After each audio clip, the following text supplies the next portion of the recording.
My name is Audrey Jameson. I'm 28. And the night my boyfriend's father called me street garbage in front of a room full of country club millionaires, I didn't cry, scream, or storm out. I folded my napkin. I looked him in the eye, and I smiled. Because what Thomas Whitmore didn't know what none of them knew is that the girl he insulted in that borrowed navy dress was holding his billion-dollar deal in the palm of her hand. But let me rewind. Because stories like this don't begin at a dinner table with Bordeaux and bone china. They begin in places people like Thomas pretend don't exist. Mine started in Compton. I was raised in a 2-bedroom apartment above a check cashing store off Alondra. The rent was always late, but the floors were always scrubbed. My mom, Dana, worked 3 jobs: daytime housekeeper, nighttime waitress, weekend bookkeeper for local auto shops. I don't remember her resting. I only remember her hands, red from cleaning fluid. Rough but steady, checking my math homework at 11 p.m. while her eyes drooped. Education is the one thing they can't repossess. She told me once. That line etched itself into my bones. While kids on our block played tag, I was at the library. Miss Wilson, the senior librarian, saved me books on economics and strategy. By 13, I was quoting Drucker and reading Fortune magazine like it was a thriller. It wasn't ambition. It was survival. Outside our window, life was loud sirens, fights, laughter, everything at once. But inside I had one goal: get out. Not because I was ashamed, but because I knew I could build more. And I did. I graduated top of my class, earned a full ride to UCLA's Anderson School of Management, and stepping into that world God. I might as well have landed on Mars. Girls carried Birkins. I had a canvas tote from Target. Spring break for them was Cabo or Courchevel. For me, I worked campus IT support to afford groceries. Still, I kept my head down. Graduated with a 3.9. Landed a spot at Apex Strategy Group, one of the top M&A firms on the West Coast. By 26, I was the youngest senior consultant on the West Coast team. My specialty: corporate restructuring and acquisition analysis. Men twice my age asked for my opinion. I was running numbers on deals that could buy small countries. But let me be clear. That didn't mean I was accepted. Not really. At Apex events, I'd get asked what prep school I went to. When I said Crenshaw High, their smiles would stiffen like I'd said prison. Someone once asked if I was diversity hired. I smiled. No. Just smarter than most of you. And then I met Jason Whitmore. He wasn't like the rest. Or so I thought. We met at Art Basel in Miami. He was with his firm, Wexler Klein. I was representing Apex, while others competed to drop names and flaunt hedge fund ties. Jason just listened. You grew up in Compton, he asked that night. Born and raised. He nodded. Then you've already survived more than most people here ever will. I didn't expect him to mean it, but he did. At least then. We had our first date at a jazz club in Silver Lake. Not some rooftop cocktail bar. He held doors, remembered the name of my cat, even surprised me once with tamales from the stand I used to visit with my mom. 3 months in, I caught myself looking at him like maybe love wasn't a distraction. It was a reward. 6 months later, under pouring rain in Echo Park, he said, I want you to meet my family. I remember how his eyes shifted. Just a flicker. When he added, they'll love you. How could they not? In hindsight, that should have been my warning. But love makes you hopeful, and hope makes you blind. The Whitmore estate in Montecito was absurd. 5 acres of manicured perfection. A main house with 15-foot ceilings and a wine cellar older than me. Their Labrador had a security fob. Jason drove us through wrought iron gates in his Tesla, hand warm over mine. I tried to focus on that, not the tightening in my chest. Just be yourself, he said as we pulled in. Mom's intense, but she means well. Dad's opinionated. Opinionated. That was the understatement of the decade. Elizabeth Whitmore greeted us in a white dress suit that probably cost more than my entire student loan balance. Her cheek kiss to Jason was perfect. Her smile to me, thin, controlled. "You must be Audrey," she said, eyes glancing over my Zara heels. "Jason's told us so little about you." So little. The words hung there like a perfume too strong to ignore. And then came Thomas. Tall, silver hair, voice like gravel and money. His handshake was a dominance test. I didn't flinch. "UCLA?"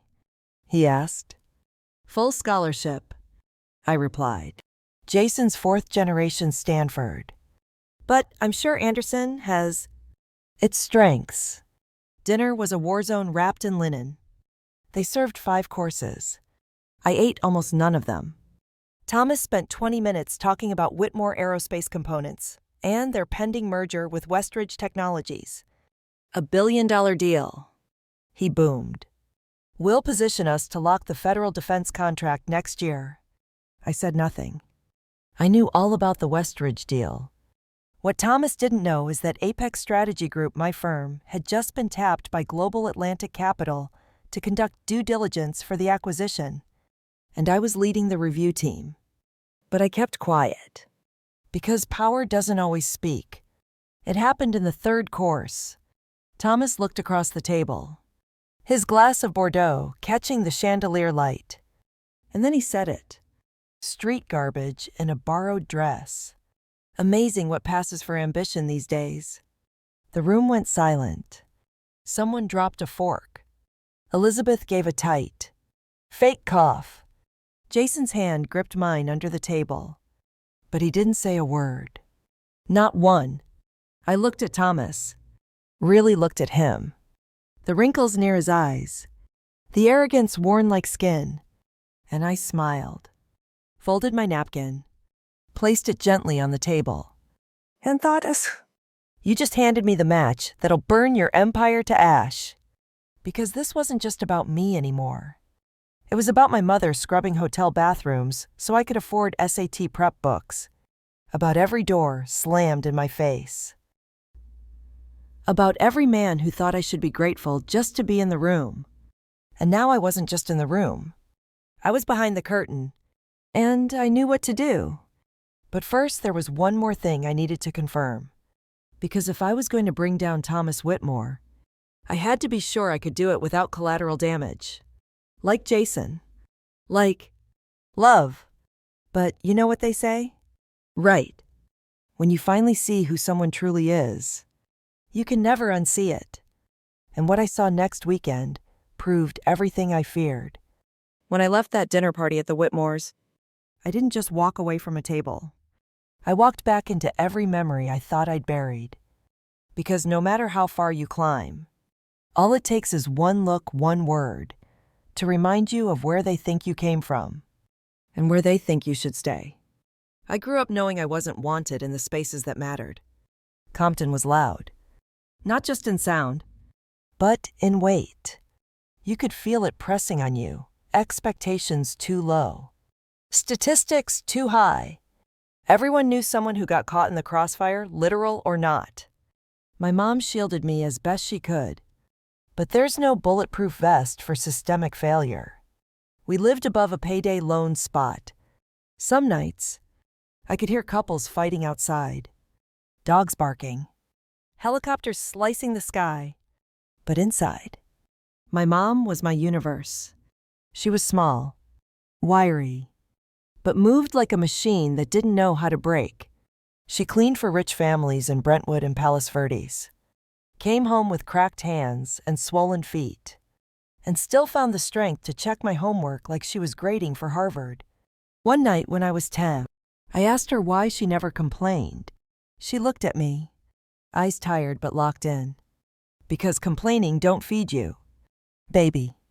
But your mind might. That line. It got me through things textbooks never could. Middle school was a war zone. Kids mocked my shoes, my silence, my focus. I was the girl who stayed after class to talk to teachers, who ate lunch in the library when the cafeteria got too mean. High school was better. Not because the world got kinder. I just got sharper. I joined debate. Read policy journals on weekends. By junior year, I was interning at a nonprofit that helped families fight eviction. I still remember one client, an older woman named Mrs. Alvarez, who squeezed my hand after I found a loophole in her lease that let her stay. "You're going to change things," she said. I wanted to believe her. When my acceptance to UCLA Anderson came, I cried in our kitchen. The letter was on cheap paper. I framed it anyway. But college hit hard. I moved from the chaos of Compton to the curated perfection of Westwood. And suddenly, I wasn't just poor, I was alien. People smiled at me, but it never reached their eyes. My roommate freshman year, Sophie, asked me within 10 minutes, "Do you, feel safe where you're from?" She meant well. They always do. But that's the thing about microaggressions. They don't stab. They paper cut you until you're raw all over. One day, I found a pair of shoes in the donation bin behind the student center. They were vintage brown leather pumps, a half size too small, but I wore them to every career fair, every mock interview. Those shoes were my armor. The first time I got mistaken for a catering assistant at a business mixer, I didn't flinch. I poured a drink, handed it to the man who'd insulted me, then pitched him a market analysis that blew his mind. He hired me 2 years later. There were people who saw me, like Professor Alan Martinez, quiet, thoughtful, ex-Goldman Sachs turned academic. He once said to me, "You don't just understand data, Audrey. You see the fault lines. That's rare." He pushed my resume to Apex Strategy Group. That's how I landed my internship there. That's also where I met Jessica. Jessica Lynn, Boston-born, daughter of a cardiac surgeon and an art gallery owner. She walked into our intern orientation wearing Louboutins and a UCLA hoodie. At first, I thought we'd never click. But Jessica surprised me. When she found out where I was from, she didn't flinch. She asked questions, real ones. And more importantly, she listened. She taught me which fork to use at fundraisers, how to nod at the right time during boardroom pitches, how to say, "Interesting. Let me think about that" when you want to tell someone they're full of crap. We were opposites. But she never treated me like a project. She treated me like a partner. Jessica was the first person I told about Jason. "Wait," she said when I showed her his photo. "Is that Jason Whitmore?" "Wexler Klein Jason." I nodded. She stared at me. "He's hot." But his parents. Old money. Like, founding trust fund old money. "Are you sure you want to go there?" I laughed it off. But her words stuck. Still, I wanted to believe Jason was different. He didn't flinch when I told him about Compton. He asked me to meet his mom after month 3. He didn't mind when I had to split dinner tabs or Uber home from his place. But deep down, I should have seen it. The way he stiffened when I mentioned my mom working multiple jobs, the time he flinched when I joked about eating cup noodles for lunch in grad school. Love lets you excuse what pride never would. That first dinner with the Whitmores wasn't the only time I felt out of place. It was just the most honest one. In the weeks after, I joined them for birthdays, garden parties, ski trips I couldn't afford but went to anyway. Each time, it was the same performance. Elizabeth introduced me as Jason's friend from work. Thomas asked if I was comfortable in these settings. Their friends talked over me, smiled through me. Jason told me I was imagining it. You're overthinking. They just have different manners. But I wasn't imagining the gift card I got for Christmas, while others opened personalized, engraved presents. I wasn't imagining the guest room they assigned me, always the one farthest from Jason's, always with no view. And I damn sure wasn't imagining the way Elizabeth looked at my shoes at the Aspen Lodge. The same shoes I'd worn to land my first job. The same ones I'd polished a dozen times. The leather was cracked now, the sole worn thin. That night, I took them off and stared at them. These shoes got me into rooms you still think I don't deserve to be in, I whispered. I didn't cry, but something shifted, a slow burning ember of clarity. And then came the file. One Monday morning at Apex, I walked into our weekly assignments briefing. Sandra Miller, our division director, tapped her clipboard and said, "Audrey, we're taking over due diligence for Global Atlantic. You'll be leading the assessment of Westridge Technologies." The room blurred for a second. Westridge. Thomas Whitmore's golden goose. The deal he'd bragged about for months. The one that would make Whitmore Aerospace untouchable in the defense sector. And I was going to dissect it. Quietly. Legally.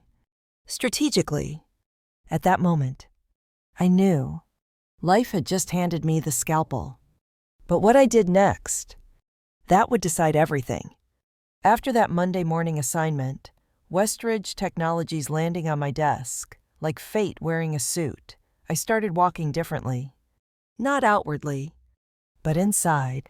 My spine straightened. My blood ran colder. I was done shrinking. But the Whitmores didn't get the memo. 3 weeks later, Jason invited me to a casual weekend gathering at his family's vineyard in Sonoma. Casual meant a sit-down brunch with 16 guests, monogrammed napkins, and a harpist on the lawn. I arrived in a pale blue wrap dress Jessica had helped me pick. Simple, elegant, safe. But Elizabeth's eyes scanned me like a TSA agent searching for a hidden threat. Her smile was razor thin. "You look fresh," she said. "Like a spring daisy."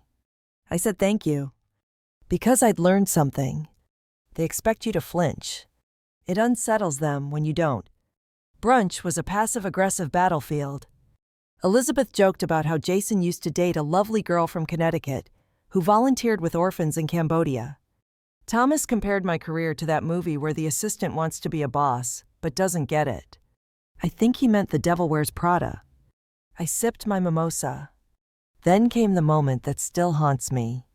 A guest, one of Thomas's colleagues, a board member for Whitmore Aerospace, turned to me between courses and asked, "So Audrey, what exactly do you do again?" "You're in..." "What sales?" Jason's fork clinked against his plate. He didn't correct the man. I did. "No. I'm a senior consultant at Apex Strategy Group.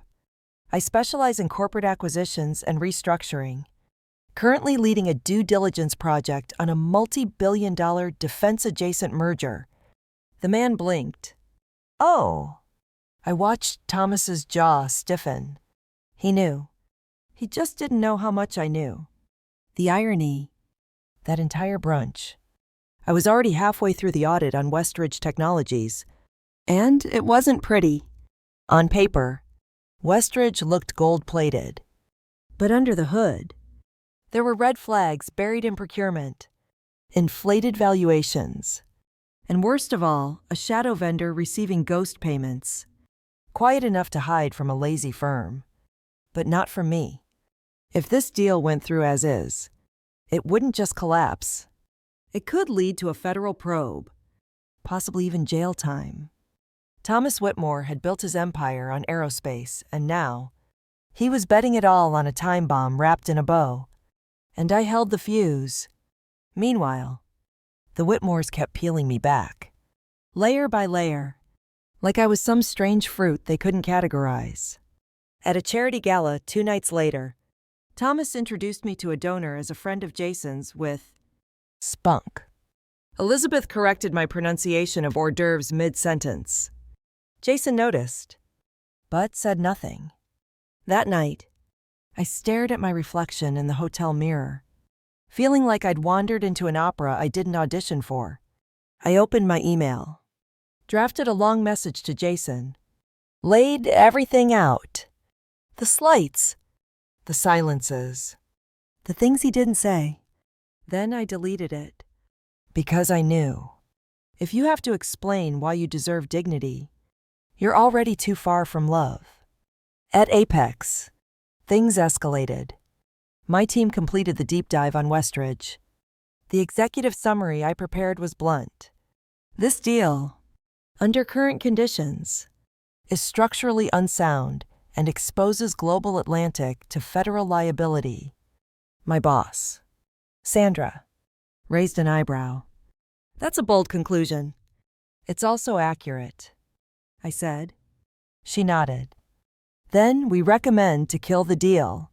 You'll present directly to the GAC board next Friday. Just like that, the wheel clicked into place. Back at the Whitmores, the hostility had ripened into performance art. At dinner one evening, Elizabeth brought up estate planning, how some families just don't understand generational legacy. She turned to me with a smile.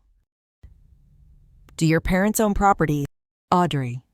My mother does now, I said. I bought her a house last year. Jason coughed. Elizabeth's smile faltered. Thomas raised an eyebrow. What neighborhood? He asked. South Pasadena, I replied. 3-bed, 2-bath. Good school district. For once, there was silence, and I realized they didn't know how to place me. I wasn't poor enough to pity, but not rich enough to respect. I was floating in anomaly, and anomalies make people nervous. Then came the final push. Jason and I attended a dinner at his parents' home. Smaller, quieter, just the 4 of us. After dessert, Thomas poured brandy and leaned back in his leather chair. You know, he said, people like you are impressive, resilient. You survive. He swirled his glass. But survival isn't legacy. It's just not drowning. I stared at him. You think that's all I'm doing? I asked. He smiled. I think you're trying hard, but we both know there's a ceiling. I stood, walked to the window. The vineyard was lit by lanterns, rows stretching into darkness. And I said, sometimes ceilings exist because people like you build them. He didn't respond. He didn't have to. I didn't sleep that night. 2 days later, I called Jessica. Am I crazy? I asked. She paused, then said something I'll never forget. No, you're just surrounded by people who hate that you didn't ask for permission to be here. That's when I knew. This wasn't about revenge. It was about restoration. At Apex, I rehearsed for the GAC board meeting, polished every slide, anticipated every question. But deep down, I knew this was more than a presentation. It was an intersection, where the girl from Compton meets the man who called her garbage, where silence ends, where truth, finally, speaks. And what I said in that boardroom, what I revealed to Global Atlantic, it changed everything. Because when a girl they underestimated takes the mic, she doesn't whisper. She detonates. The morning of the board presentation, I wore the shoe, the same cracked leather pumps I'd worn to my first mock interview, the ones I found in a donation bin behind UCLA's Student Center, a half size too small, still holding the ghost of someone else's ambition. I wore them because I remembered what they meant. I don't belong because you allow me. I belong because I built a place here, step by blistering step. and I was about to walk straight into the room where Thomas Whitmore's future was waiting to be dismantled. Global Atlantic Capital's boardroom was cold, clinical, and painfully bright. A long mahogany table, 12 members seated in silence. No introductions, just nods, brief eye contact. Power doesn't introduce itself, it assumes you know its name. Sandra sat 2 seats down from me, calm as ever. I clicked to slide 1, breathed once, then began. Westridge Technologies appears solvent, but appearances are what we're trained to see past. Slide 2. Their vendor chain shows recurring payments to Shellpoint Logistics, an entity with no physical office, no verifiable staff, and 1 beneficiary account in the Cayman Islands. A ripple of stillness moved through the board. Slide 3. If Global Atlantic proceeds with this acquisition without restructuring clauses, you assume liability for fraudulent contracts. In short, this deal, as it stands, risks federal exposure, possibly criminal. That word criminal landed like a needle dropping on glass. One director leaned forward. How certain are you? Ms. Jameson. I looked him dead in the eye. I'm certain enough that if this deal proceeds, Whitmore Aerospace will be a federal headline by spring. After the meeting, Sandra placed a hand on my shoulder. They'll vote tomorrow, she said. But that was surgical. Then, she smiled and added, you just saved them from their own arrogance. Congratulations.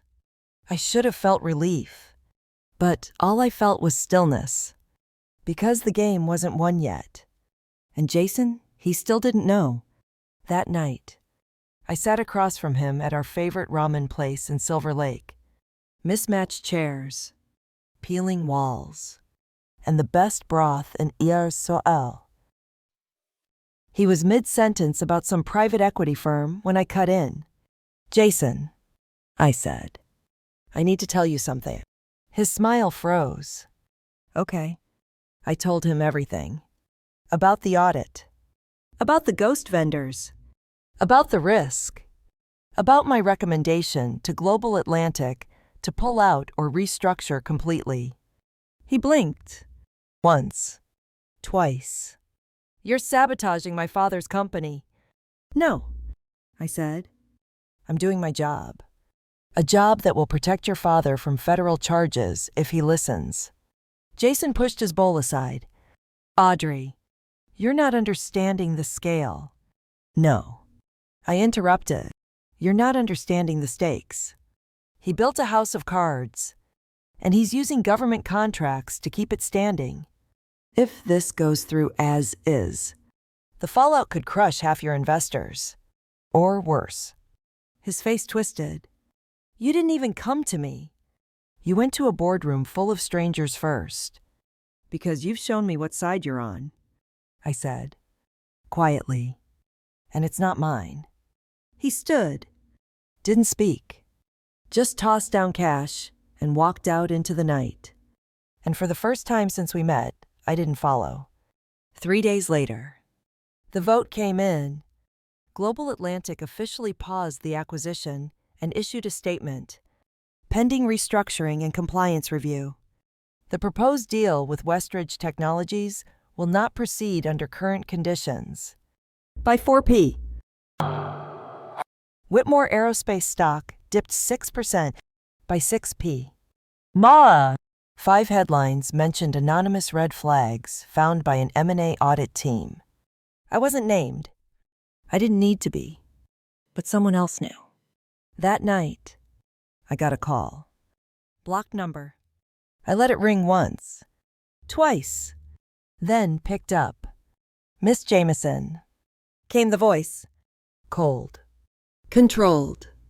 Familiar. Thomas Whitmore. I underestimated you, he said. I didn't answer. You could have come to me directly, he added. No, I said. I could have, but you wouldn't have listened. A pause. Then, you've made things difficult. That's what people like me do. Right? I said. We disrupt. Silence. Then something strange. He laughed. A dry, brittle sound. Not amused. More. Impressed. You're not garbage, he said. And I said, no. I'm the woman who saw the rot in your empire before it collapsed on your legacy. He hung up. The next morning, Elizabeth appeared at Apex. Not in person, but in a sealed envelope. Inside, a wedding invitation. Jason's cousin Lauren, a handwritten note clipped to the card. Still hoping to see you there. Family's complicated. Love doesn't have to be Jason's handwriting. I stared at the ink like it was a puzzle. I hadn't told him everything. I never told him about the email I drafted weeks earlier, the one where I laid bare every wound, every insult, every time he let silence take the place of love. But maybe he knew. Maybe he regretted it. It didn't matter, because I wasn't that girl anymore. I wasn't asking for space. I was claiming it. The plan wasn't revenge. It was realignment. But now that Thomas Whitmore knew who I was, now that he realized I wouldn't be erased quietly, the next move wouldn't be mine. It would be his. And when it came, I had to be ready. Because when the empire pushes back, you don't flinch. You sharpen your strategy. After the phone call with Thomas Whitmore, I slept exactly 3 hours. Not because I was scared, because I was preparing. You see, when a man like him starts using words like difficult and underestimated, it doesn't mean he respects you. It means he's recalibrating, strategizing. And I needed to be 10 steps ahead. By Friday morning, whispers were spreading through the M&A world. Global Atlantic's decision to pause the Westridge deal had triggered a tremor not just through Whitmore Aerospace, but the defense sector at large. Bloomberg mentioned compliance irregularities. Forbes called it a surgical audit intervention. One blog even speculated sabotage. No one said my name, but people started looking in my direction. I kept my head down outwardly, but privately, I got to work.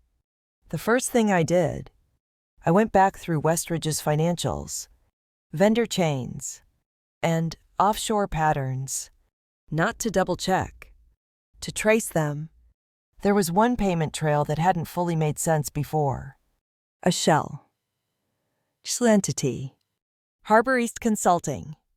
Receiving payments from both Westridge and a smaller contractor tied to Whitmore's subsidiary. It looked like a subcontractor, but it was actually a front. And when I tracked the IP registration and looked into the business formation records, the name on the incorporation doc hit me like a punch to the ribs. Jason Whitmore. Not Thomas. Not some shadowy CFO. Jason. He'd created Harbor East 2 years prior. The paperwork was clean but shallow. He used a Delaware address. The payments were laundered through consulting retainers. But the implication was clear. Jason wasn't just adjacent to the fraud. He was inside it. I sat frozen for a full 10 minutes. My heart beat in my throat. My palms were slick. Because despite everything, despite the insults, despite the silence, I hadn't wanted him to be like them. But he just wore it better. And worse. I'd helped him build the illusion. I had 2 options. I could quietly let it go, let the deal stall, protect my career, and let karma handle the rest. Or I could expose it, document it, and deliver it to the board. Not just as a consultant, but as a witness. It was a risk. Career ending. Possibly. Apex had never filed a whistleblower report in its history. We worked around conflict, not inside it. But I knew what Professor Martinez told me once. Power isn't just who controls the room. It's who dares to tell the truth loudly. I requested a private meeting with Sandra. Conference room C, 7:30 a.m. Monday.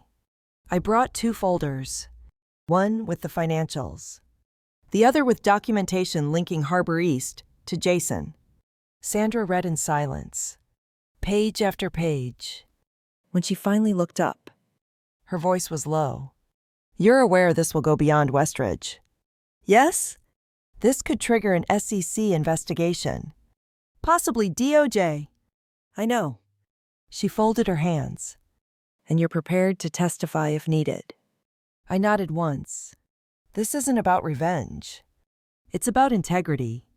Then I added, and survival. Because if they bury this, they bury me too.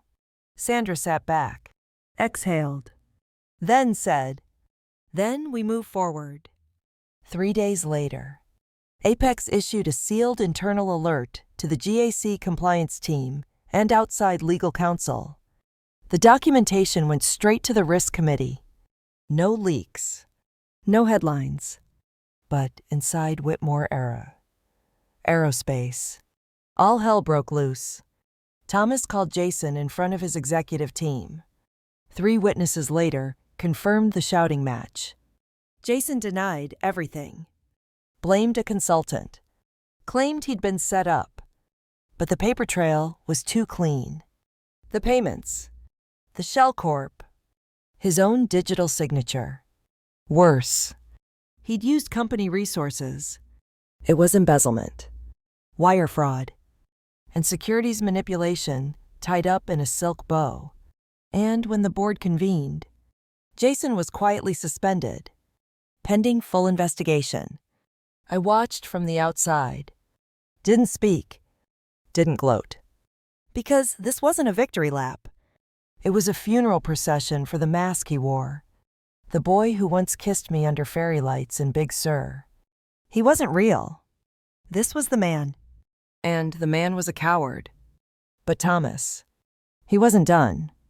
That weekend, a leak appeared in a fringe tech journal, an anonymous source claiming Apex had used racial bias in its assessment of Westridge, that the consultant leading the review had personal history with the Whitmore family. Subtle, nasty, dangerous. It didn't name me, but it pointed at me. Sandra shut it down in 24 hours. Apex issued a formal statement, backing every line of our audit with timestamps, version history, and independent review. They didn't name me either, but between the lines, they made it clear. We stand by her. Then, something I never expected happened. Jason reached out. A single text.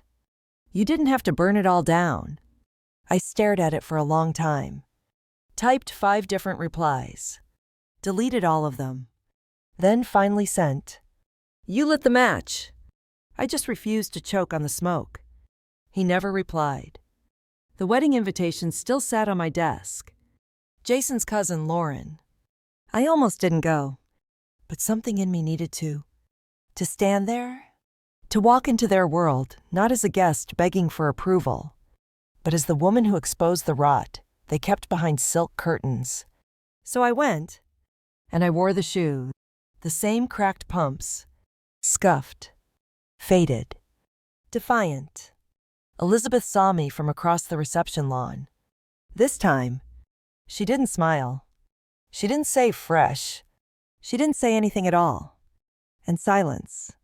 Sometimes, silence is the loudest applause. But the storm wasn't over. Because now the feds were watching. And Thomas had one last move, one last card. And it had my name on it. Because when they can't bury the truth, they come for the truth teller. And I was ready. 2 weeks after Jason's suspension, the first subpoena hit. Not to Apex. To me. Hand-delivered to my apartment. A process server in a Dodgers cap handed it over like it was pizza. I opened the envelope on the spot. Federal Grand Jury summons. Requested testimony under seal. Target: Whitmore Aerospace procurement fraud. And listed in the attachments, a section titled, Confidential informant, 03A subject. Audrey Jameson. They were going to make me say it all. Out loud. On record. Under oath. I'd known this was a possibility. But knowing and living it are different beasts. I called Sandra. She didn't miss a beat. "We'll get you a lawyer," she said. "The firm will back you." But her voice was tight. Concerned. "Do they know where this leak came from?" I asked. "Probably internal at GS," she replied. Or Jason himself. Jason. Of course. If he was going down, he wasn't going alone. That night, I packed a go bag, old habit from growing up with a single mom who always said, "If it all burns down, have a backpack that gets you through 72 hours. Mine had a charger, a change of clothes, a copy of my birth certificate, and my cracked leather shoes, the ones I wore to every defining moment in this story. They were a symbol now, not just of grit, but of the girl who never had a backup plan, only backup proof. The grand jury testimony was held in a sealed courtroom in downtown Leal. Dark paneling, fluorescent lights, water pitcher with that weird lemon slice no one drinks. My lawyer sat beside me, calm but sharp-eyed. I was sworn in. And then they started. "Miss Jameson, can you confirm your role in the due diligence process for the Westridge acquisition?" "Yes." "Can you confirm the discovery of fraudulent vendor activity?" "Yes." "And did you personally identify Harbor East Consulting as a shell company?" "Yes." "And do you know who established Harbor East?" A pause. My throat tightened. I looked down at the table, then at the jurors. "Yes," I said. "Jason Whitmore." It was the first time I'd spoken his name in public in months. It felt like dropping a match on gasoline. But it had to be said. Truth isn't clean. It's messy, hard, and sometimes it tastes like betrayal in your mouth. After the session, my lawyer pulled me aside. "They're going to indict someone," he said. "It may be Jason. It may be the CFO. But your testimony is pivotal." "Am I protected?" "Yes. But Audrey," he lowered his voice, "Whitmore has friends. Don't underestimate what they're willing to do to silence embarrassment." I didn't. Because 3 days later, my apartment was broken into. Nothing was stolen. Not a thing.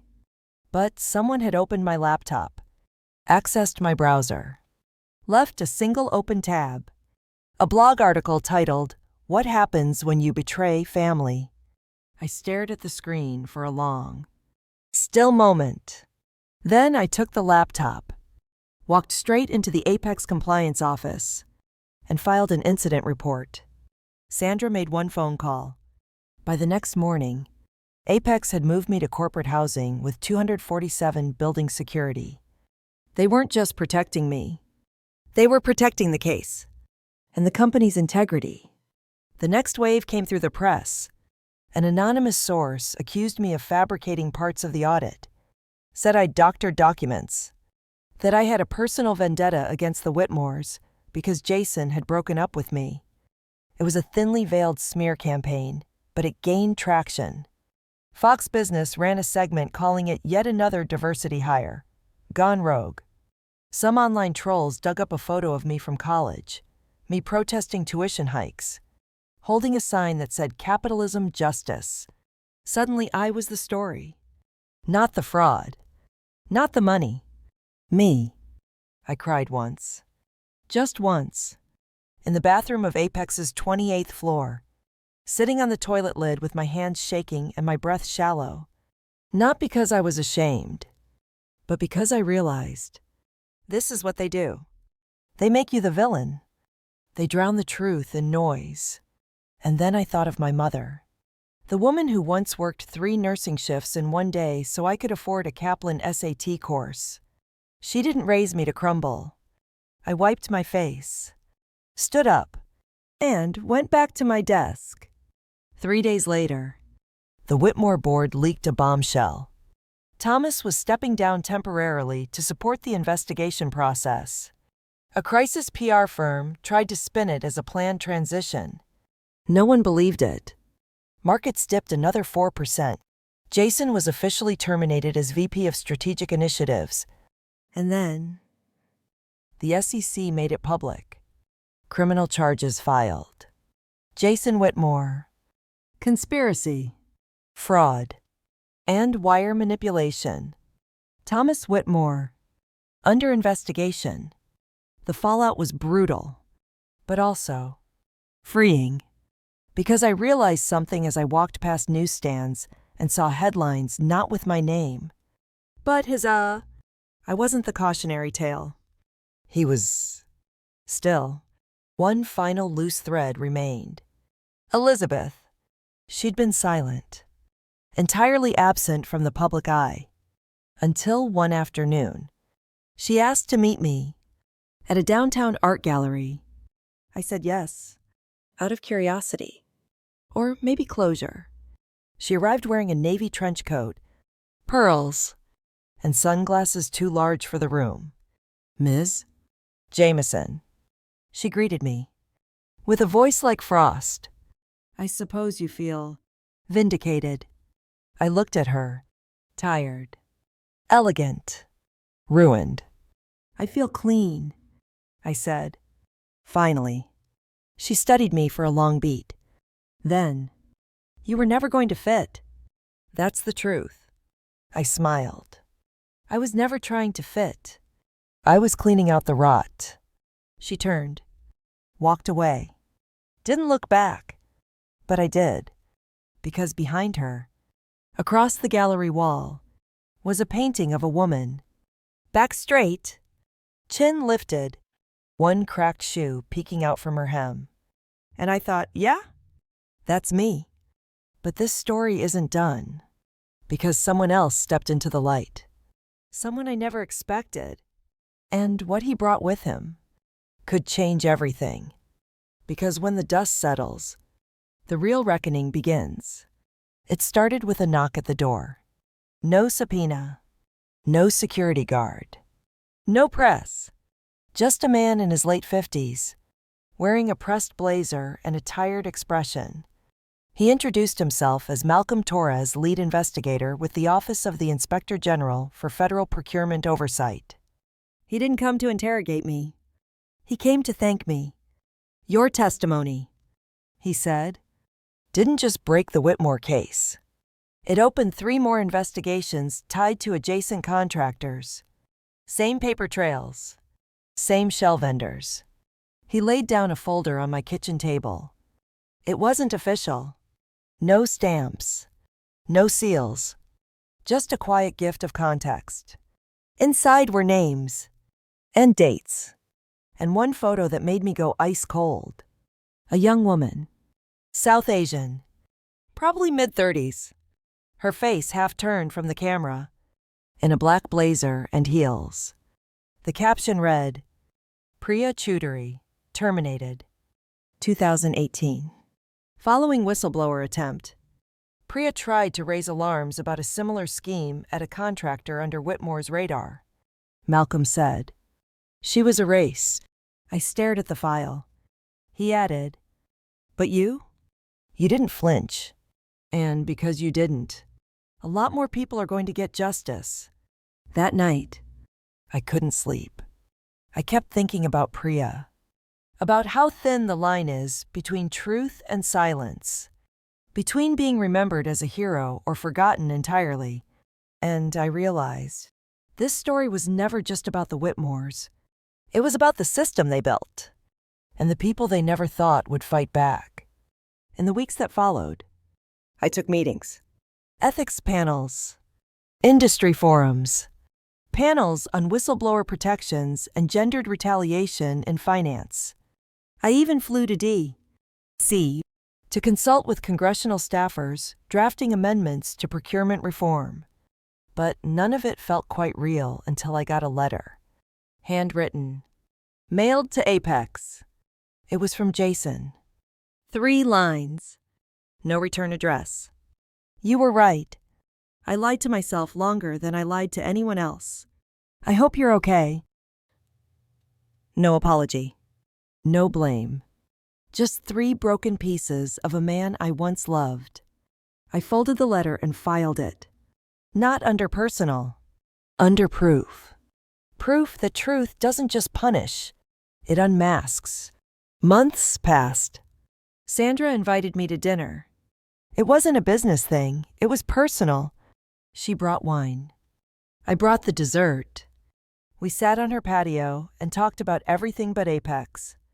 But before I left, she looked me dead in the eye and said, "You know, you're the reason half our interns now walk into the office believing they can shake the system." I laughed. "That's dangerous." She smiled. "That's leadership." And then the twist. Because life always keeps one for the end. It came in the form of a phone call from Global Atlantic's CEO. They weren't just cleaning up their procurement division. They were launching a new internal oversight unit: compliance, audit, ethics, independent of finance or acquisitions. And they wanted me to lead it. Not consult. Not present quarterly. Lead. I asked for a week to think. Then said yes. Because if I'd learned anything, it was this. It's not enough to tell the truth. You have to build systems where the truth doesn't need armor to survive. My first day in the new role. I arrived early. Alone in the office. Quiet hum of the HVAC. A fresh pot of coffee brewing. I opened my laptop and saw the old photo I'd used as a screensaver, the cracked leather shoes. Scuffed. Worn. Proud. I didn't need to wear them that day. But I did anyway. Because I owed that girl, the one who found them behind a campus donation bin, who walked into rooms full of suits and didn't flinch a moment to say, "We made it." But here's the part no one tells you. Justice doesn't feel like fireworks. It feels like exhale. Like peace. Like being able to look in the mirror and not flinch at the girl staring back. And now, if you've stayed with me this far, I want to ask you something. What do you stand for when nobody's watching? What would you risk if the lie was comfortable? But the truth burned. Because I burned, but I walked out unscorched. And to the next woman in cracked shoes, they're going to underestimate you. Let them. Then burn the empire down with your brilliance. Story 2. I'm Jack Miller, 35 years old, civil engineer, born and raised in San Luis Obispo, California. I build roads for a living, literal concrete paths that connect people, even when they don't deserve to be connected. And last winter, I was left standing in the middle of a snowy highway rest stop, 200 miles from home, with no phone signal. There's no phone signal. An empty wallet. And a key that didn't unlock anything but the realization that the woman I married never actually saw me as family. This is not just about heartbreak. It's about waking up to how easy it is to become invisible in your own life, until the silence around you screams. Let me back up. 2 months before the incident, we were fine. You know, that polite, fake fine people do when they don't fight out loud, but they've already stopped reaching for each other.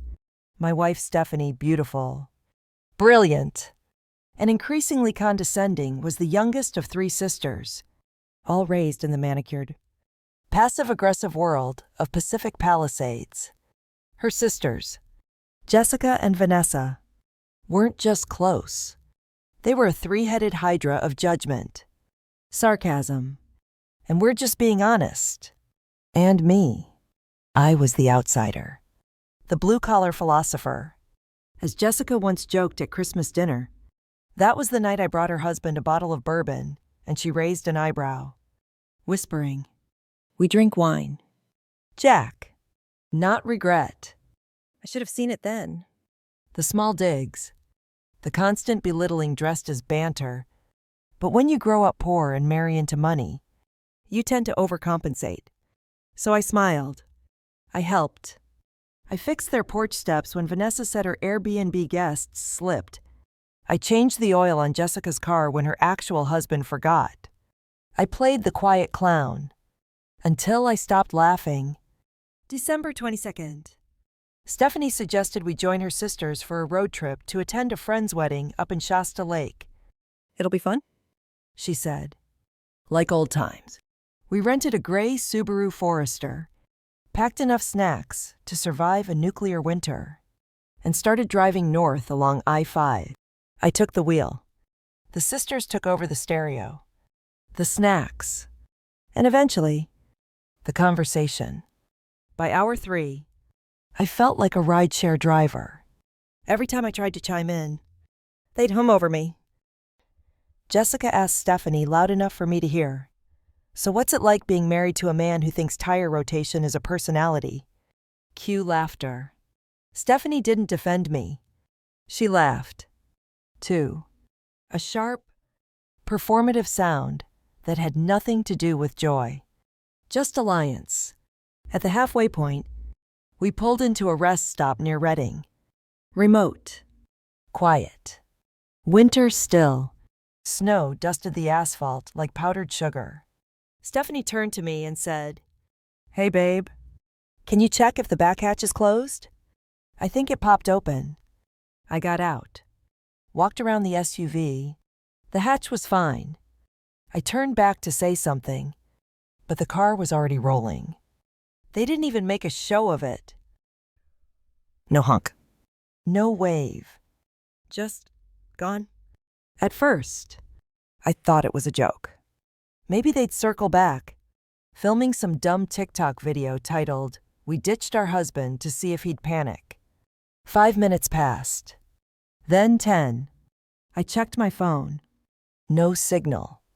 Tried calling. Straight to voicemail. 20 minutes. The key Stephanie handed me before I got out. It wasn't for the car. It wasn't even for our house. It was a decoy. I stared at it, metal biting my palm, and felt the slow, crawling heat of humiliation spread through my chest. Then came the cold, not just from the snow or the wind that picked up off the highway, but from the knowing. This wasn't a prank. It was punishment. But for what? For being earnest. For not playing the game. For not laughing when they turned every vulnerable moment I ever shared into cocktail party anecdotes. There was a vending machine near the bathrooms. I walked toward it. Numb. Inside, a man in his 60s stood mopping the floor. He looked up, saw me, and frowned. "You okay, son?" I almost said yes, but something inside me snapped like a tree branch under ice. "No," I whispered. "No, I'm not, He handed me a paper cup of burnt coffee. "Sit. I've got 20 minutes before my shift ends." I sat, and for the first time in a long while, I let someone see me. That man didn't know me, but he listened, didn't interrupt, didn't laugh. And when I told him I'd been left by my wife and her sisters at a rest stop with no wallet, No phone signal, and no ride home, he didn't say, "That's messed up." He said, "That's cruel." He called a friend, an old trucker who drove deliveries down to Sacramento. Told him I needed a lift. I waited another hour in the bitter cold, watching taillights vanish on the highway, wondering how long I had confused silence for peace. When the truck arrived, I climbed into the passenger seat and looked back one last time at that rest stop. That's when I saw it. A map, tucked under the bench, folded, yellowed. The kind truckers kept for decades. A paper map in a GPS world. I took it. That map would stay with me the rest of the journey. Because I wasn't just heading home. I was about to redraw the roads of my entire life. The ride to Sacramento took almost 4 hours. The trucker, Walt, was an old-school kind of guy, blue jeans, flannel, country radio always on but never too loud. He didn't ask questions, just handed me a bottle of water, nodded toward the passenger seat, and said, "People don't just end up out here for no reason. You'll talk when you're ready." That silence was the kindest thing anyone had offered me in months. I sat there gripping the paper map I'd picked up from the rest stop. It was brittle. Probably older than I was.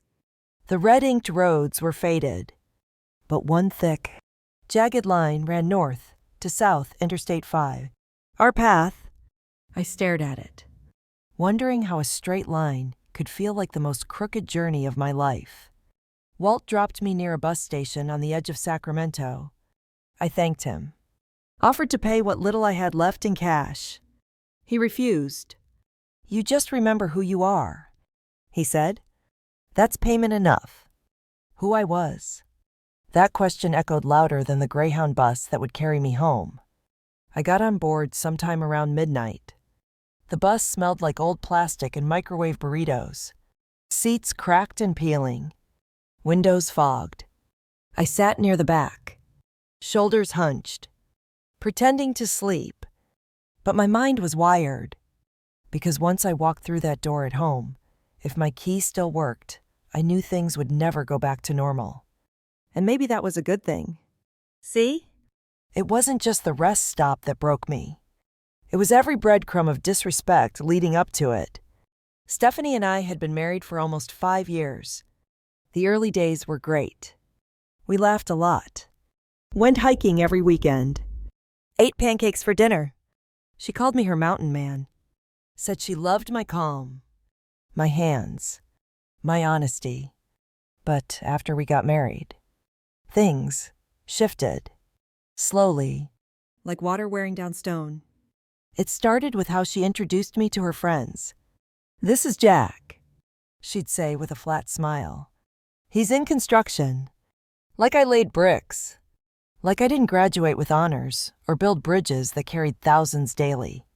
Her friends were all white-collar. Tech, media, law. They drank organic wine and used phrases like impactful storytelling and brand alignment. When I talked about fixing potholes or the dangers of rebar corrosion, they blinked like I was speaking a foreign language. Stephanie would laugh and say, "He's a simple guy." Very grounded. Grounded. What she meant was, I didn't fit the Instagram aesthetic. Then came the little erasures. I'd cook dinner, she'd say nothing. But when her sister brought over frozen lasagna, Stephanie raved about how thoughtful it was. I fixed the broken gate. Barely a nod. Jessica bought her a candle. Tears of joy. They say marriage is about choosing each other daily. Stephanie chose her sisters. Over and over. When Vanessa, the youngest, moved in with us just for 2 weeks, it became 5 months. She blasted music till 2 a.m., borrowed Stephanie's clothes and mine without asking, and once left a wine-stained bra hanging on our doorknob. I confronted Stephanie. She said I was being territorial. When I suggested we put boundaries in place, she snapped. It's not like she's hurting anyone, but she was unraveling what little dignity I had left in my own home. And Jessica. Oh, she loved undermining me. She'd call Stephanie during dinner to vent about her ex, always at full volume. Once, she walked into our place without knocking and said, "Wow, it smells like a man actually cooked here." Stephanie laughed. I didn't. Every time I tried to talk to her about the way her sisters treated me, I became the problem. "You're too sensitive." "They're just kidding. Don't take everything so seriously." But disrespect dressed up as humor is still disrespect. And when the people around you laugh at your expense, long enough, loud enough, you start thinking maybe you deserve it. So I stopped pushing back. Took extra shifts. Fixed more roads. Put more distance between me and that suffocating dynamic. But the more I gave, the less I existed in my own marriage. And when Stephanie got promoted last summer, senior environmental analyst at the city, she changed. Or maybe she just stopped hiding. Her words turned sharper, her patience shorter. One night, I made a joke about how she triple-checked her hair for a Zoom meeting. She looked at me and said, "You wouldn't understand. You never have to be impressive for anything." That one hurt. Because I was impressive once. At least, I thought I was. So when she suggested the road trip to Shasta, I thought naively that maybe it was her olive branch. A reset. Just the two of us and her sisters. God. I was stupid. Back on the bus. Around 4 a.m., an older woman sat next to me. Late 60s. Wore a scarf with tiny bees printed on it. She noticed my calloused hands. "Construction?" she asked. I nodded. "My husband was a carpenter," she said. "Died last year. Cancer." I offered a soft, "I'm sorry." He was quiet. She continued. "But everything he touched, held. Cabinets. Chairs. Me." I almost cried. Because no one had said something that kind about a man's work in years. She reached into her tote and handed me a granola bar. "Eat, son. You look like someone who's been forgotten." She had no idea. But that sentence, it stitched something inside me back together. When I got off the bus in downtown Los Angeles, the sky was still dim, painted in early morning gray. I walked home. Cold air biting my face. Map folded tightly in my pocket. And when I stood in front of the door to our apartment, my key didn't work. Of course it didn't. The key turned, but the lock didn't budge. I tried again slowly this time, holding my breath, praying maybe the door had swollen from the rain. But no, the deadbolt had been changed. Just like that, the last thread connecting me to what used to be home was gone.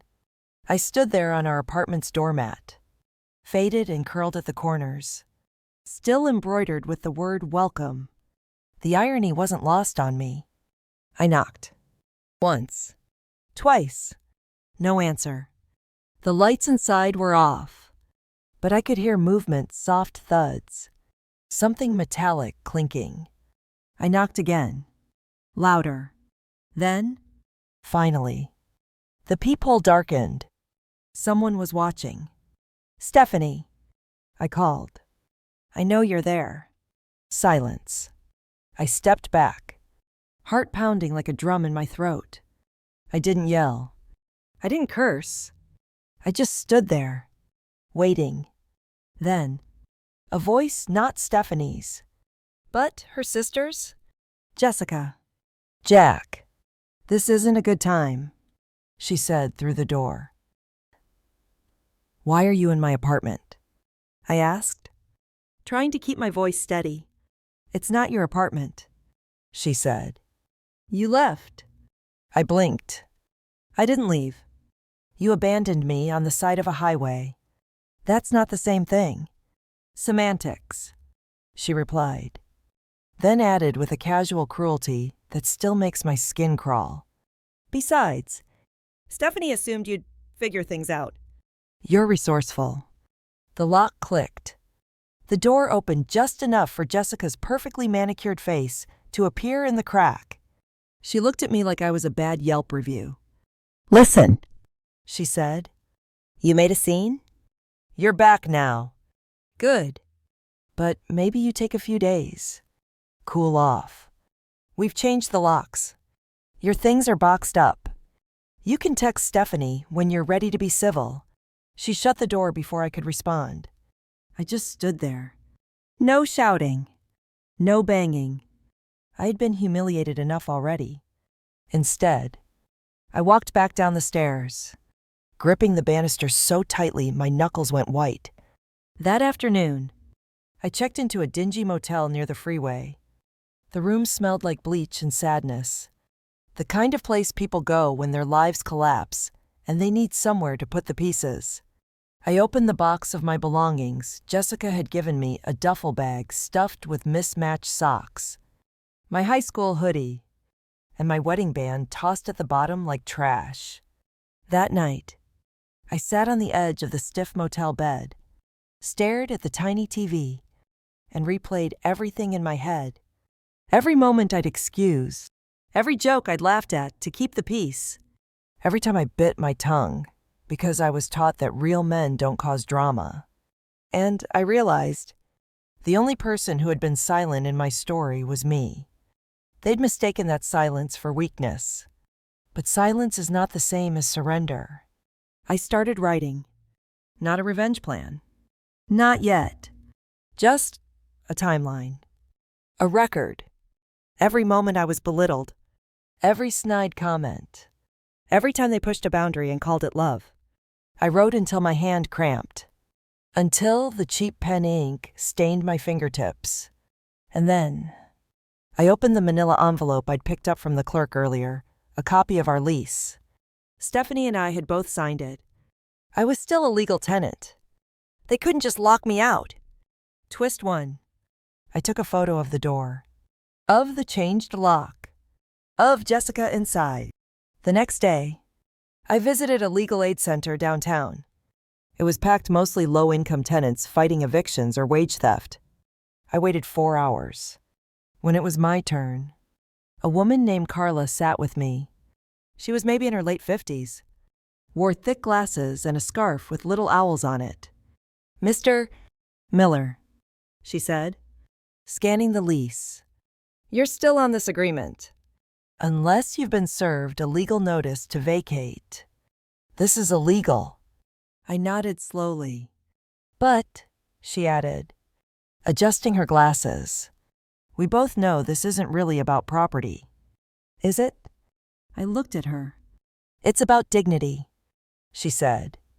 "And I've seen enough men in your seat, humiliated by people who say they love them, to know when someone's finally ready to stop asking permission to be treated like a person." She helped me file a claim. A small one. Civil. Not because I wanted the apartment back, I didn't. But because I needed to draw a line. Something official. Something they couldn't laugh off. Back at the motel, I unboxed a few more things. One caught my eye, an old Polaroid from our honeymoon. Stephanie and me in Joshua Tree. She had no makeup on. Hair wild.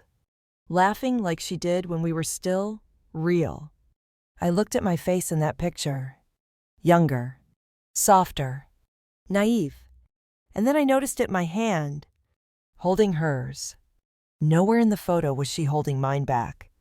That night, I wrote again. This time, it wasn't just a timeline. It was a map. Not the one from the rest stop. A mental one. A strategy.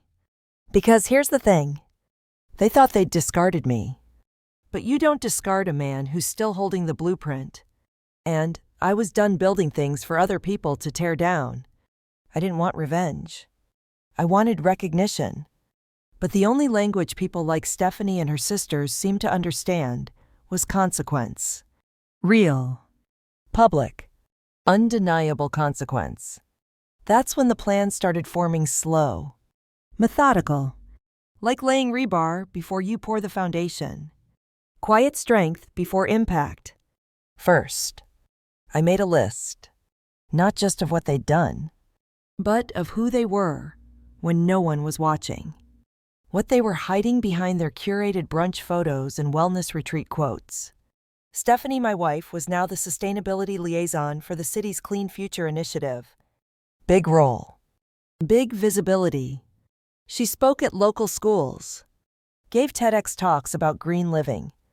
The kind of job where public perception is currency. And yet, I remembered the time she asked me to falsify the mileage logs on our household's carbon offset application because she didn't want to look wasteful. I'd kept the email. It was still in my archive, right between the Amazon receipts and an old recipe for buttermilk pancakes. Then there was Jessica, a practicing attorney who built her career on tenant rights and anti-eviction defense. Funny, considering she illegally locked me out of my own home. I had the lease, the photos, the audio recording of her voice through the door. Vanessa was trickier. She was mostly influencer fluff PR gigs. Some ghostwriting for celebrity lifestyle blogs. Nothing concrete. But I'd overheard one call she made while staying at our place months earlier. Something about repurposing brand deliverables from a nonprofit client into her own copy deck. I didn't know what it meant then. I did now. It was intellectual property theft. That was the first draft of the blueprint. Next, I started collecting public records, scrubbed social media, reverse image lookups. I built a private Google Drive, each folder labeled by name, each subfolder dated. I wasn't out for character assassination. I was out to remind them that character matters. Then I called an old friend, Mark. We met in college, lost touch, reconnected a few years back when I helped build the framing on his mom's house. He now worked in digital media, a wizard with edits, had a YouTube channel that dissected public scandals and PR disasters in the wild. I asked if he'd be willing to help me make a short video, no names. Just a dramatization of what happened to me. No actors. Just narration. I'd tell the story. Anonymously. Mark listened. Then said something I didn't expect. Jack, this isn't just a bad prank. What they did. That was psychological warfare. Emotional abandonment, dressed up in sparkles. He agreed. And we got to work. The video was simple. Footage of a cold, desolate rest stop. A man's voice mine, recounting how he was left behind by his wife and her sisters. No blame. Just detail. Background score, this essay guitar. Somber piano and ambient wind. A closing line. This is what happens when jokes go too far. And no one's left to laugh. Mark uploaded it to his channel under the title, The Rest Stop Experiment. A story of modern cruelty. In 24 hours, it hit 200K views. By day 3, 2 million. Comments flooded in. This is why men don't talk about their pain. I cried watching this. It's not even about gender. It's about basic human decency. My ex's sisters were like this. I wish I'd left sooner. The story hit Reddit. Then TikTok. Then a minor podcast. Still no name. But people recognized the behavior. That was the goal. Meanwhile, Stephanie called. Twice. I didn't answer. Then came the text. Is this about the trip? Jack, you're blowing things out of proportion. Out of proportion. Like leaving someone stranded in the snow was just quirky sibling humor. Jessica emailed me. You need to take that video down. It's libel if people figure out who it's about. I replied with a screenshot of the lease. Then a second one, her face, in the peephole. Timestamped. Vanessa didn't reach out. But her LinkedIn changed her agency, bio quietly updated to freelance communications consultant. No longer affiliated with her previous firm. And that was just the prelude. Because I wasn't finished. The real plan. It was just beginning. I booked a session with a therapist. Not for them, for me. I needed clarity. Not just catharsis. And in that room, across from a kind-eyed woman named Doc Bell, I finally said the thing I hadn't dared speak aloud. They made me feel like I didn't exist. And Doc Bell nodded. Then said, but you do. You're here. And you're building again, not for them. For yourself. That changed everything. Because I didn't want to burn their world down. I wanted to build mine back stronger. Quieter. Untouchable. I left therapy and walked past a bookstore. Inside, a notebook caught my eye. Leather-bound. Simple. On the cover. The blueprint. I bought it. Tore out the first page. Wrote. Day 1. Reclamation. And just as I capped the pen, my phone buzzed again. Blocked number. I answered. A cold, familiar voice. Stephanie. I think we need to talk. In person. I met Stephanie at a small cafe in Culver City, her choice. Of course. Sleek. Overpriced. Full of chrome accents and turmeric lattes. No one finished? The kind of place you pick when you're trying to look calm. Curated. Untouchable. She was already seated when I arrived. Back straight. Nails perfect. Not a hair out of place. I pulled out the chair across from her. Didn't say a word. She looked up and forced a polite smile. Jack. Thanks for coming. I nodded, but didn't return the smile. My hands were on the table. Hers were wrapped tightly around her cup. Knuckles white. Silence stretched. The kind that begs to be filled with something fake, like, "So, how have you been?" But we skipped past that nonsense. She was the first to speak. I didn't know the video would blow up like that. I raised an eyebrow. That's your opening. She inhaled sharply through her nose. Look. What happened at the rest stop, it wasn't supposed to be malicious. It was a prank. A dumb, tone-deaf joke. The kind of thing we've always done. No. I cut in. It's the kind of thing you and your sisters have always done. I just used to laugh along because I thought that's what love looked like. She blinked. Her jaw clenched. That video made me look like a monster, she said. I leaned forward. I didn't use your name. Or your face. People saw what they saw because it reminded them of something real. Stephanie looked away. Out the window. For a moment, she didn't speak. Then she said something I wasn't expecting. You humiliated me. I stared at her. Let the words hang there. Absurd and naked. I humiliated you. I repeated. She nodded slowly. My work got calls. Sponsors backed out. Jessica might get investigated for housing fraud. Vanessa lost 2 brand partnerships. I didn't gloat. Didn't smirk. Just replied. Voice calm. I lost a home. A marriage. And for about 8 hours in the snow, I thought maybe I didn't matter enough to anyone to be missed. Her lips pressed together. But now you do, she said, as if that somehow made it right. Everyone's talking about you. You're the guy from the video. No, congratulations. That's when I understood this wasn't an apology. This was damage control. And I wasn't going to be part of it. I stood, took out a manila envelope and slid it across the table. This is a formal request to separate our finances. I've already spoken with an attorney. No fault. Clean break. I won't go public unless you push me. Her expression cracked just for a second. The first honest thing I'd seen on her face in years. I thought we could fix this, she said quietly. I shook my head. You don't fix people like me. Stephanie. You just stop pretending I was ever broken. I left the cafe, didn't look back. That night, I returned to the motel and flipped open the leather notebook, the blueprint. Day 3. I wrote, closure is not something they give you. It's something you draft. Proof. And sign yourself. But I wasn't done. There was still one step left. I called Mark. I need help putting together a timeline, I said. For what?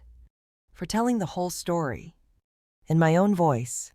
One last time. He hesitated. You sure? Yeah.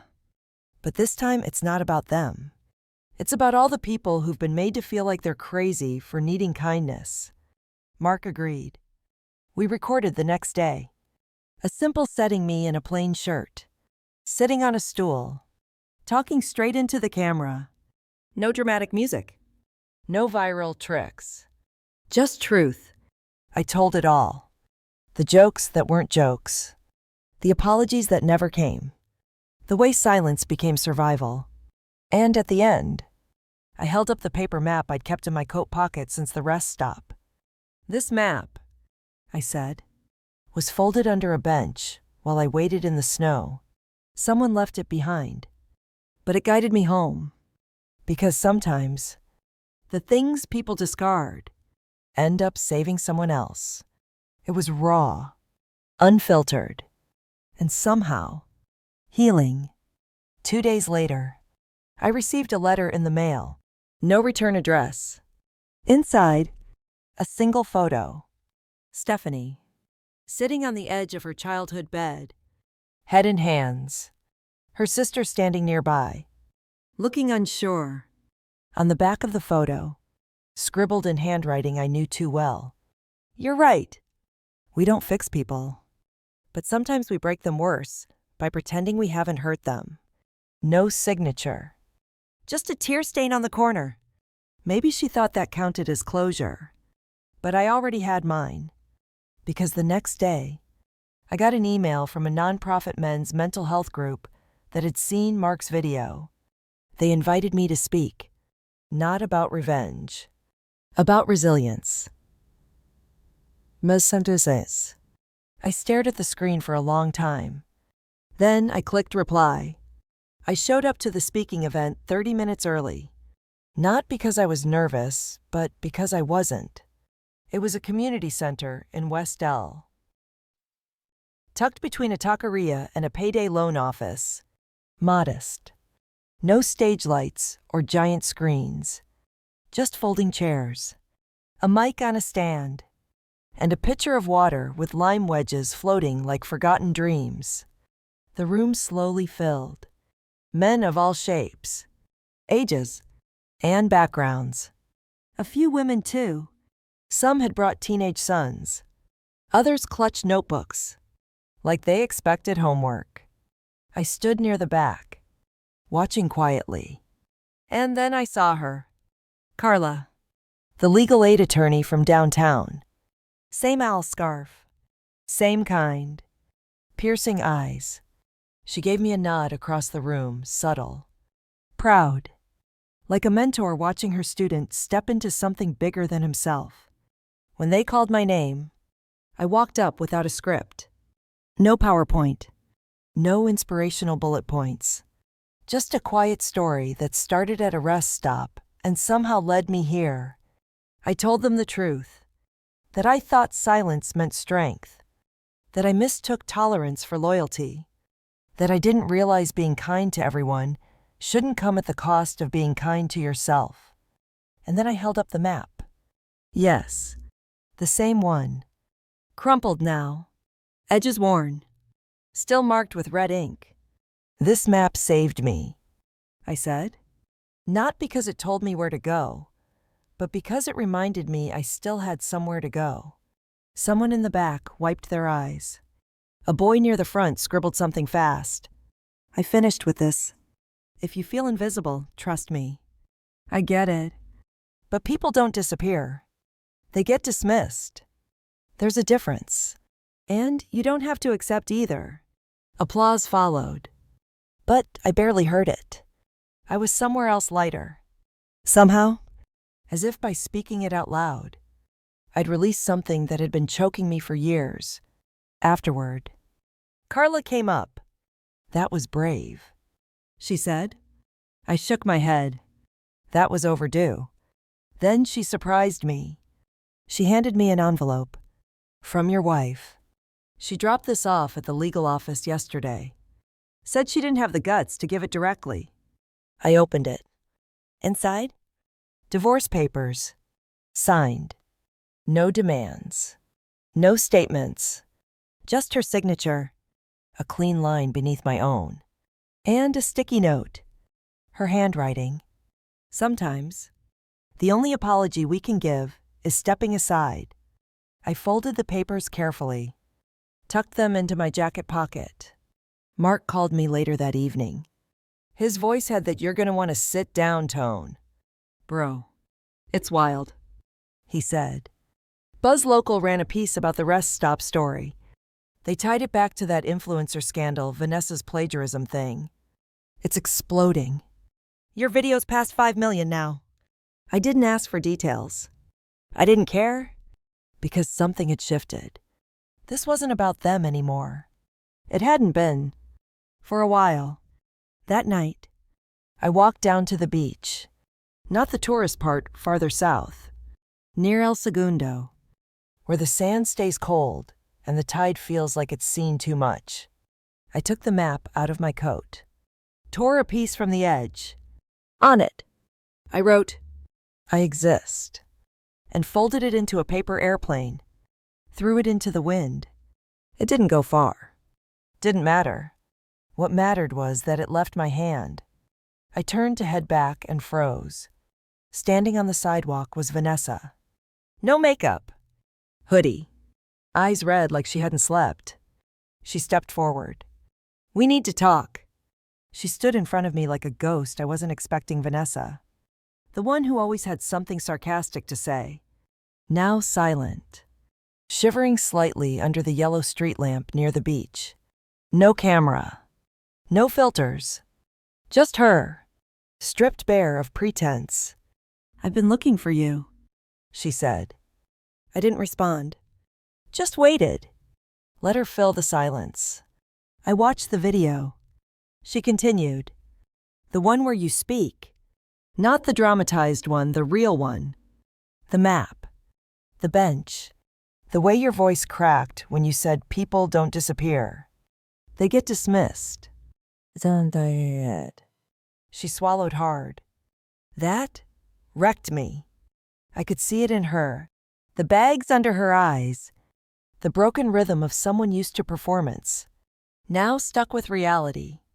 "I don't want to make excuses," she said. "But I need to explain something. That day at the rest stop, I told them not to do it. I said it wasn't funny anymore." I stared at her. "And then you left anyway?" She nodded slowly. "I did." I froze. I wanted to be the cool sister. The one who goes along. Doesn't challenge anything. Doesn't start the fight. That wasn't loyalty. I said. "That was cowardice." "I know," she whispered. "And I'm sorry." We stood in silence as waves crashed in the distance, each one dragging something buried a little closer to the surface. "I didn't come here to clear my name," she added. "I came here because I didn't want the last thing you remember about me to be silence." For the first time in weeks, I let my shoulders drop. "You broke my trust." "Vanessa," I said. Voice even. "And you weren't the only one." "But you're the only one who came here to look me in the eye." She took a breath. Deep and shaky. "I'm not asking to be in your life. I just needed to tell you that what they did wasn't just cruel, it was lazy. It was the easiest way they knew how to feel powerful." Her voice cracked then. Just a little. "They broke something. In you. In me. In all of us." And for a moment, I saw her not as Stephanie's sister, or the influencer, or the girl who once told me to man up when I cried during the Green Mile. I saw her as a human being who realized she was capable of harm and wanted to stop pretending she wasn't. "I forgive you," I said. She looked startled. "Really?" "No," I corrected. "But I want to. And that's a start." She smiled, not wide, not dramatic, just honest. "Take care of yourself." "Jack." "You too." "Vanessa." She turned, walked down the path along the beach, and faded into the dark. Later that night, back in my tiny apartment I finally moved out of the motel 2 weeks earlier, I sat with my notebook. The blueprint. I flipped to a new page and wrote, Day 14. Forgiveness is not a door you walk through. It's a hallway you build. Brick by brick. I thought of Stephanie, of Jessica, of the people who never showed up, and I realized something that startled me. I didn't need their apologies anymore. They had taken pieces of me. Yes, but I had reclaimed something bigger. My voice, my center, my story. I stood, opened the window, and let the ocean air pour in. It smelled like salt, electricity, and something I hadn't felt in months, possibility. The next morning, Mark called again. "You're not going to believe this," he said. "I've stopped trying." I joked. "What now?" "You're being asked to join a panel at South by Southwest. Topic: Narrative Healing and Digital Empathy. Goal: They saw your video. They want you on stage." I laughed. "For real this time?" "I'm not an expert," I said. "No," he replied. "You're a survivor who told the truth. That's rarer than you think." 3 months later, I was standing on a stage in Austin, lights warm on my skin, audience quiet, camera lights blinking like little lighthouses in a sea of seats. And there I was, once again, holding the map, crumpled, soft at the folds, a symbol that had survived snow, time, and every kind of abandonment. "This map," I said to the crowd, "wasn't accurate. It didn't take me where I thought I'd go, but it reminded me that even when you're lost, you're still somewhere, still alive, still capable of choosing a new direction." The applause was soft at first, then swelled, and in that moment, I didn't think about Stephanie, or Jessica, or even Vanessa. I thought about the boy in the rest stop, cold, alone, forgotten, and I whispered to him, just for me, "You made it." Because sometimes, revenge isn't fire and fury. It's growth. It's not letting them decide your ending. It's writing your own blueprint.